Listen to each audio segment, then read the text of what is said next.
ವಿವಿಧ ಬೇಡಿಕೆಗಳನ್ನು ಆಗ್ರಹಿಸಿ ಕರ್ನಾಟಕ PDOಗಳು ಮತ್ತು ನೌಕರರು ಎಲ್ಲ ಮುಷ್ಕರದಲ್ಲಿ ಭಾಗಿಯಾಗಿದ್ದಾರೆ. ಈ ಕುರಿತು ಮಾತನಾಡಲಿಕ್ಕೆ ರಾಜ್ಯ ಬಿಲ್ ಕಲೆಕ್ಟರ್ ಸಂಘದ ಅಧ್ಯಕ್ಷರು ನಮ್ಮ ಜೊತೆ ಇದ್ದಾರೆ. ಅವರ ಸಮಸ್ಯೆ ಏನು, ಸರ್ಕಾರದ ಧೋರಣವನ್ನು ಯಾವ ರೀತಿ ಅವರು ಹೇಳ್ತಾರೆ ಅನ್ನೋ ಕೇಳೋಣ ಬನ್ನಿ. ಈ ನಮ್ಮ ಕಾರ್ಯದರ್ಶಿಗಳ ಅವೈಜ್ಞಾನಿಕ ಹೇಳಿಕೆಯನ್ನು ಕೇಳಿದ್ರೆ ತುಂಬ ಬೇಸರ ಆಗುತ್ತೆ. ಯಾಕೆಂದರೆ ಹಿಂದೆ ಎಲ್ಲ ಅಜ್ಜಿ ಕತೆ ಕೇಳ್ತಾ ಇದ್ರಲ್ಲ ನಮ್ಮ ಮಕ್ಕಳು, ಅದು ನೆನಪಾಗುತ್ತೆ. ಯಾಕೆಂದರೆ ಈ ಕತೆ ಕೇಳಿ ಕೇಳಿ ನಮ್ಮ ನೌಕರರಿಗೆ ತುಂಬ ಬೇಸರ ಆಗಿದೆ. ಅದಕ್ಕೂ ಅತಿ ಮುಖ್ಯವಾಗಿ ಹೇಳಬೇಕು ಅಂದರೆ ನಮ್ಮ ನೌಕರರ ಬಗ್ಗೆ ಕಾಳಜಿನೇ ಇಲ್ಲ. ನಿನ್ನೆ ಬಂದಿದ್ದ ನಮ್ಮ ACS ಅವ್ರಿಗೆ ಮತ್ತು ಕಮಿಷನರ್ ಅವ್ರಿಗೆ ಈ ನಮ್ಮ ಪಂಚ ನೌಕರರು ಏನು ಬಿಲ್ ಕಲೆಕ್ಟ್ರು, ಕಂಪ್ಯೂಟರ್ ಆಪ್ರೇಟ್ರು ಏನು ಕೆಲಸ ಮಾಡ್ತಾರೆ ಅನ್ನೋದೇ ಗೊತ್ತಿಲ್ಲ. ನಮ್ಮ ನೀರು ಗಂಟೆಗಳು ಏನು ಕೆಲಸ ಮಾಡ್ತಾರೆ ಅಂತ ಗೊತ್ತಿಲ್ಲ. ಆ ಥರ ಅವೈಜ್ಞಾನಿಕವಾದ ತಂತ್ರಜ್ಞಾನ ಮಾಡೋದು, ಅವೈಜ್ಞಾನಿಕವಾದ ಆದೇಶಗಳು ಮಾಡೋದು. ಈಗ ಮೊನ್ನೆ ಮಾಡಿರುವಂಥ ಪಂಚತಂತ್ರ 2.0 ತಂತ್ರಾಂಶದಲ್ಲಿ ತೆರಿಗೆ ವಸೂಲಾಗಿ ಸಂಬಂಧಿಸಿದಂತೆ ತೆರಿಗೆ ವಸೂಲು ಮಾಡಿ ಅಂತ ಹೇಳ್ತಾರೆ. 50% ತೆರಿಗೆ ವಸೂಲು ಮಾಡಿ ಅಂತ ಸಚಿವರು ಹೇಳ್ತಾರೆ. ಆ ತೆರಿಗೆ ವಸೂಲು ಮಾಡುವ POS ಮಿಷಿನ್ನಲ್ಲಿ ಬಸ್ ಟಿಕೆಟಿಗಿಂತಲೂ ಕಡೆಯಾದ ರಸೀತಿ ಬರ್ತದೆ. ಅದು ಸಾರ್ವಜನಿಕರು ಸ್ವೀಕರಿಸಲಿಕ್ಕೆ ರೆಡಿ ಇಲ್ಲ. ಆದರೆ ಇವರು 50% ತೆರಿಗೆ ವಸೂಲು ಮಾಡಿ 50% ತೆರಿಗೆ ವಸೂಲು ಮಾಡಿ ಅಂತಾರೆ. ಇಲ್ಲಿ ಏನಾಗಿದೆ, ಒಂದು ರೀತಿ ನೌಕರರ ಮೇಲೆ ಶೋಷಣೆ, ಒಂದು ರೀತಿ ನೌಕರರಿಗೆ ಬೆದರಿಕೆ. ಇದು ದೊಡ್ಡ ಮಟ್ಟದಲ್ಲಿ ಹೆಚ್ಚಾಗಿದೆ. ಏನಾಗ್ತದೆ, ಒಂದು ಗೂಗಲ್ ಮೀಟ್ ಜಾಯಿನ್ ಆಗಿಲ್ಲ ಅಂದರೆ ಯಾಕೆ ಜಾಯಿನ್ ಆಗಿಲ್ಲ ಅವನಿಗೆ ಕ್ರಮ ಕೈಗೊಳ್ಳೋದು. ಗೂಗಲ್ ಮೀಟ್ ಅವರು ಏನು ಗೂಗಲ್ ಮೀಟ್ ಲಿಂಕ್ ಕಳಿಸಿರೋದೇ ಗೊತ್ತಿರಲ್ಲ. ಅಂದರೆ ನಾವು ಮೊಬೈಲ್ ನೋಡೋದು ಇಲ್ಲ ಕರ್ತವ್ಯ ಮಾಡೋದು ಅಂತ ಗೊತ್ತಾಗಿಲ್ಲ. ಬರೀ ಮೊಬೈಲ್ ನೋಡ್ಕೊಂಡು ಕೂತ್ಕೊಳ್ಳಿ ಅಂದರೆ ನೋಡ್ಕೊಂಡು ಕೂತ್ಕೊಳ್ಳೋಣ. ಆದರೆ ಕೆಲಸ ಮಾಡಿ ಅಂತ ಹೇಳ್ತಾರಲ್ಲ, ಅದಕ್ಕೇನು ಮಾಡಬೇಕು, ಮೀಟಿಂಗ್ ಕರಿಬೇಕು, ಒಂದು ಲೆಟ್ರ್ ಹಾಕಬೇಕು, ಈ ಸಮಯದಲ್ಲಿ ನಿಗದಿ ಮಾಡಿದ್ದೀವಿ, ಇಷ್ಟು ಸಮಯಕ್ಕೆ ಹಾಜರಾಗಿ ಅಂತ ಹೇಳಬೇಕು. ಆ ಥರದ್ದು ಏನೂ ಇಲ್ಲ. ಇವರು ನಮ್ಮ ದೇಶನ ಏನು ಬೇರೆ ರೀತಿ ತಿಳ್ಕೊಂಡವರು, ಇಲ್ಲ ನಮ್ಮ ದೇಶನ ಇವತ್ತೇ ಅಮೇರಿಕ ಮಾಡಬೇಕು, ಬೇರೆ ರೀತಿ ಏನಾದ್ರು ಇಳ್ಕೊಂಡವರೋ ಗೊತ್ತಿಲ್ಲ. ಆದ್ರೆ ಮಾಡಲಿ, ನಮ್ಮ ದೇಶ ಮುಂದುವರಿಯೋದು ನಮಗೆ ತುಂಬ ಸಂತೋಷದ ವಿಷಯ.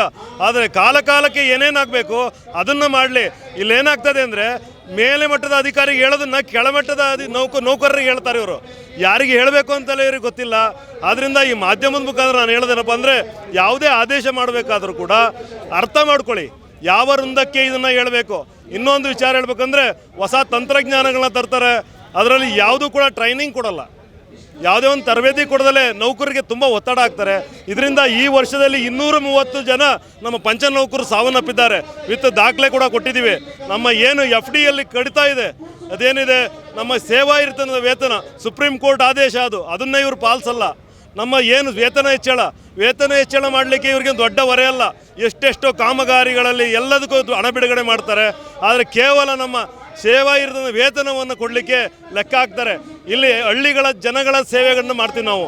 ಜನಗಳ ಸೇವೆಯನ್ನು ಮಾಡೋರಿಗೆ ಇವರು ಅವಕಾಶ ಕೊಡಲ್ಲ ಅಂದರೆ ಹಳ್ಳಿಗಳ ಅಭಿವೃದ್ಧಿಯನ್ನು ಎಲ್ಲ ಮಾಡ್ತಾರೆ. ನಮಗೆ ಹೇಳ್ತಾರೆ ದೊಡ್ಡ ಹಿರಿಯ ಅಧಿಕಾರಿ ಒಬ್ಬರು, ನಿನ್ನೆ ನಾವು ಹಳ್ಳಿಯ ಜನಗಳ ಬಡತನ ನಿರ್ಮೂಲನೆ ಮಾಡ್ತೀವಿ ಅಂತಾರೆ. ಆದರೆ ನಮ್ಮ ಪಂಚ ನೌಕರರೇ ಬಡತನದಿಂದ ಬೇಗೆಯಿಂದ ಬಾಳುತ್ತಿದ್ದಾರೆ. ಇಲ್ಲಿ ನಮಗೆ ಸರಿಯಾದ ಒಂದು ವೇತನ ಶ್ರೇಣಿ ಇಲ್ಲ. ಸರಿಯಾಗಿ 5ನೇ ತಾರೀಕು ಒಳಗಡೆ ವೇತನ ತಾಳಲಿಕ್ಕೆ ಅವಕಾಶ ಇಲ್ಲ. ಇಂಥ ದೊಡ್ಡ ದುರಂತವನ್ನು ನಾವು ಎದುರಿಸ್ತಾ ಇದ್ದೀವಿ. ನಿಮ್ಮ ಹೋರಾಟ 2ನೇ ದಿನಕ್ಕೆ ಕಾಲಿಟ್ಟಿದೆ. ಈವರೆಗೂ ರಾಜ್ಯ ಸರ್ಕಾರದ ಯಾವೊಬ್ಬ ಪ್ರತಿನಿಧಿಯೂ ನಿಮಗೆ ಭೇಟಿಯಾಗಿಲ್ಲ. ಈ ಸರ್ಕಾರದ ಧೋರಣೆ ಬಗ್ಗೆ ನೀವೇನು ಹೇಳ್ತೀರಾ?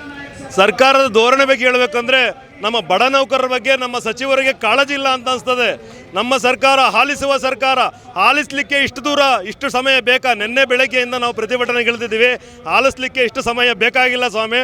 ದಯವಿಟ್ಟು ಈ ಮಾಧ್ಯಮದ ಮುಖಾಂತರ ನಮ್ಮ ಸಚಿವರಿಗೆ ಏನು ಮನವಿ ಮಾಡ್ತೀನಿ ಅಂದರೆ, ನಿಜವಾಗ್ಲೂ ಬಂದು ಇಲ್ಲ ಆಲಿಸಿ ನಮ್ಮ ಸಮಸ್ಯೆಯನ್ನು ಬಗೆಹರಿಸಿದ್ದೆ ಆದರೆ ನಿಮಗೆ ದೊಡ್ಡ ಕೀರ್ತಿ ಬರ್ತದೆ. ಹಿಂದೆ ನಮಗೆ ತುಂಬ ಸಂತೋಷದಾಯಕ ಸಚಿವರು HK ಪಾಟೀಲ್ ಸಾಹೇಬರಿದ್ದರು. ಅವರು ನಮ್ಮನ್ನು ಸರ್ಕಾರಿ ನೌಕರವಾಗಿ ಮಾಡ್ತೀವಿ ಅಂತ ಹೇಳಿಕೆ ಕೊಟ್ಟು ಪತ್ರವನ್ನು ರೆಡಿ ಮಾಡಿದರು. ಅದೇ ರೀತಿ ಏನಾದರೂ ಪಂಚ ನೌಕರರನ್ನ ಸರ್ಕಾರಿ ನೌಕರರಾಗಿ ನೀವು ಮಾಡಿದ್ರೆ ನಿಮ್ಮ ಫೋಟೋ ಇಟ್ಕೊಂಡು ಪೂಜೆ ಮಾಡುವ ನಮ್ಮ ಪಂಚ ನೌಕರಿದ್ದಾರೆ. ದಯವಿಟ್ಟು ಇದಕ್ಕೆ ಅವಕಾಶ ಕೊಡಿ, ನಮ್ಮನ್ನು ಪ್ರೀತಿಸಿ, ನಮ್ಮನ್ನು ಪೋಷಣೆ ಮಾಡಿ, ನಾವು ನಿಮಗೆ ಕೃತಜ್ಞತೆ ಸಲ್ಲಿಸ್ತೀವಿ ಅಂತ ಈ ಮಾಧ್ಯಮದ ಮುಖಾಂತರ ಸಚಿವರಿಗೆ ಮನವಿ ಮಾಡ್ತೀನಿ. ಮುಂದಿನ ಹೋರಾಟ ಯಾವ ರೀತಿ ಇರ್ತದೆ? ಮುಂದಿನ ಹೋರಾಟ ಉಗ್ರ ಹೋರಾಟ ಇರ್ತದೆ. ನಮ್ಮ ಪಂಚ ನೌಕರರಿಗೆ ಯಾರು ಏನೂ ಮಾಡೋಕ್ಕಾಗಲ್ಲ.